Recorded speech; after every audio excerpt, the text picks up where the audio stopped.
Alors là, quand tu vas dans des vins comme le Porto, des vins mutés, ou des Xérès, ou des choses comme ça, que tu dégustes à toute petite goutte, vraiment pour te tapisser la bouche, et où la fumée du cigare va ajouter à ça encore plus de complexité, de plaisir. Je lui ai fait goûter ça, et elle aussi, dès que j'ouvre une bouteille de Poggio di Sotto, c'est le grand moment. Elle t'aime Ça veut encore dire, plus. Voilà, exactement. Ah, mais bon, en même temps, la connaissant un petit peu.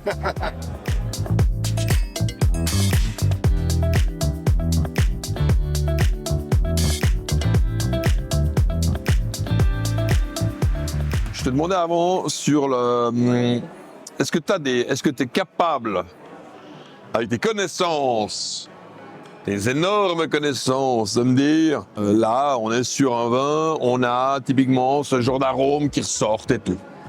Alors, je dirais qu'on peut facilement comparer la dégustation du cigare à la dégustation du vin, avec l'intensité, les arômes, la complexité, le style, etc. On trouve les arômes un peu de toasté, de brûlé, etc., qu'on trouve dans le vin lié à la barrique, comme je l'ai déjà dit. Et puis après, on peut retrouver des notes épicées, plutôt fruitées un peu. Et il y a des comparaisons à faire au niveau du goût, mais il faut un peu les chercher. Moi, je suis pas trop intéressé par ça. Je trouve que le plus intéressant, c'est de trouver le vin qui matche bien avec le cigare, où l'un ne couvre pas complètement l'autre. Donc, où les deux choses vont bien ensemble, comme avec la nourriture. Ok, donc ça veut dire que, alors, ça m'amène à la question suivante, c'était, pour toi, si tu devais choisir le meilleur des pairings, parce que meilleur des pairings, c'est-à-dire que il y a des choses qui vont ensemble, d'autres qui vont pas ensemble. Il y a aussi des moments. Moi, j'aime bien dans le pairing, on me demande tout le temps, c'est quoi ton meilleur pairing? Et moi, j'ai toujours cette tendance à dire, et j'adore parce que première règle, et c'est ma règle à moi, ne jamais fumer qu'un con.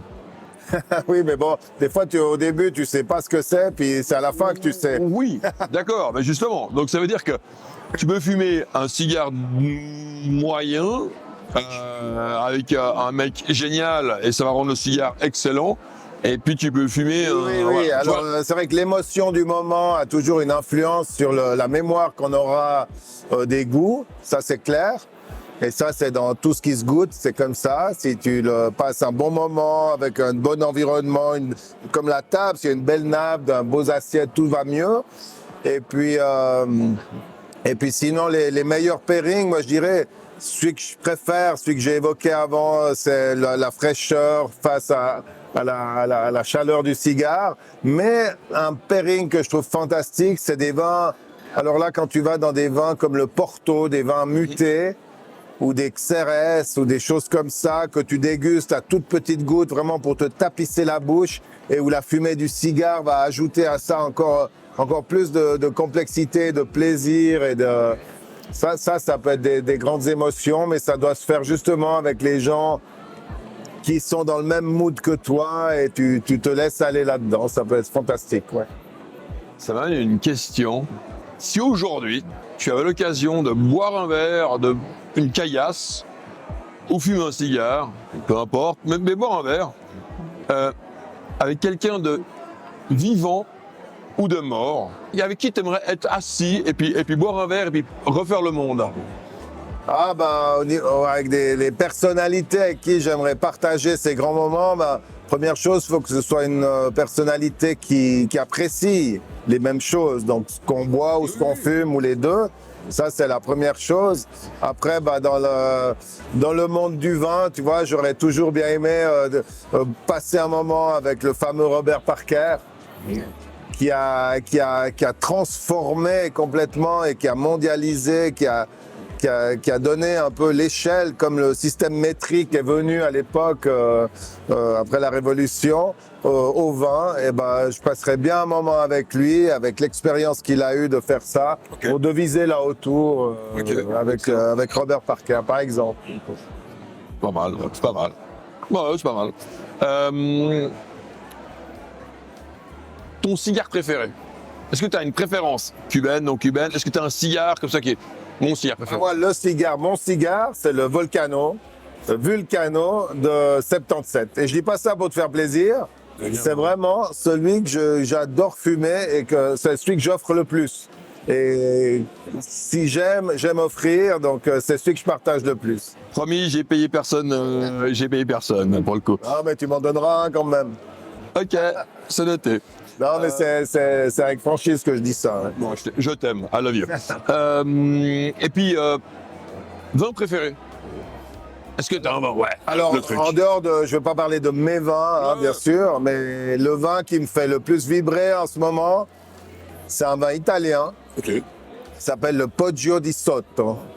C'est un vin qui vient de Montalcino et qui est un vin merveilleux. C'est une petite cave qui fait ce vin que je trouve vraiment fabuleux de Sangiovese en Toscane et qui me fait vibrer. Ouais, monocépage. Ok, intéressant. C'est un Brunello di Montalcino qui est mythique et qui est en plus pas facile d'accès, mais j'ai mes filons et puis j'arrive à en avoir quelques fois. Et ma compagne, je lui ai fait goûter ça et elle aussi, dès que j'ouvre une bouteille de Poggio di Sotto, c'est le grand moment. Elle t'aime encore plus. Voilà, exactement. Ah, mais bon, en même temps, la connaissant un petit peu, je comprends. Et d'ailleurs, elle fait d'excellents vins. Absolument, elle est aussi vigneronne, d'une famille vigneronne et ils produisent des grands vins. Ouais, c'est vrai. Et puis, finalement, dernière question. Quel est pour toi le futur? Et, là, on est en 2023. Quel est pour toi, comment tu visualises, tu vois l'évolution du vin ces prochaines années? Comment ça va évoluer? Il y a des biodynamiques, etc. Donc, comment toi, tu vois le futur du vin? Alors le futur du vin, je le vois de manière très très intéressante et palpitante. Je m'imagine bien revenir 30 ans en arrière et me retrouver aujourd'hui et qu'est-ce que j'aurai devant moi. Et c'est un retour d'une sorte de mondialisation qu'on a vécue dans les années 80 jusqu'à la fin des années 2000-2010. Pour revenir à les vins de terroir, les cépages originaux. Et puis bien sûr, on est revenu aussi à la production durable. Donc la manière de produire le vin est devenue un élément central de la production, aussi du marketing du vin. On ne peut plus vendre un vin fait tout chimique ou comme il y a eu peut-être une époque. Et on est sur des vins faits de manière durable où le cépage, le terroir et la notion de nature garde une importance capitale.